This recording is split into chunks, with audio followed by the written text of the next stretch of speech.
નિયમિત એટલે કે અચળ કોણીય પ્રવેગ સાથેની ચાક ગતિના સમીકરણો. Equations of rotational motion with constant angular acceleration. ધારો કે t=0 સમયે દ્રઢ પદાર્થના કોઈ કણનું કોણીય સ્થાન θ=0 અને કોણીય વેગ એ ω0 છે. t સમયે તેનું કોણીય સ્થાન એ θ અને કોણીય વેગ એ ω છે. જો દ્રઢ પદાર્થ સ્થિર ભ્રમણાક્ષને અનુલક્ષીને ચાક ગતિ કરતો હોય તો સદિશ ω0, સદિશ ω અને તેનો અચળ કોણીય પ્રવેગ સદિશ આલ્ફાની દિશા સ્થિર ભ્રમણાક્ષની દિશા પર હોય છે. આથી θ સદિશ ω અને સદિશ આલ્ફાના સંબંધોને અદિશ સ્વરૂપમાં લખી શકાય છે. આલ્ફા અચળ હોવાથી alpha delta omega upon delta T ω -ω0 upon T. સમીકરણ 1. અથવા ω=ω0 પ્લસ આલ્ફા ટી. સમીકરણ 2. આ સમીકરણ રેખીય ગતિના સમીકરણ v=v0 પ્લસ at સાથે સામ્યતા ધરાવે છે. અત્રે કોણીય પ્રવેગ અચળ હોવાથી સરેરાશ કોણીય વેગનો ઉપયોગ કરી કોણીય સ્થાનાંતર શોધી શકાય.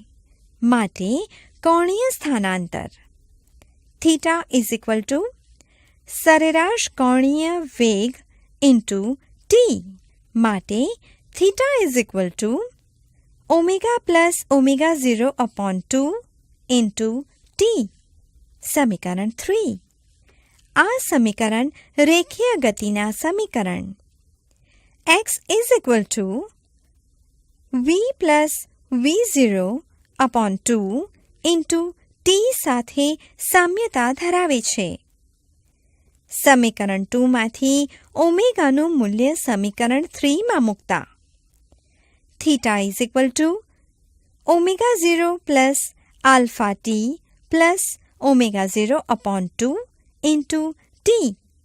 માટે θ=ω0 into T plus half alpha into T square.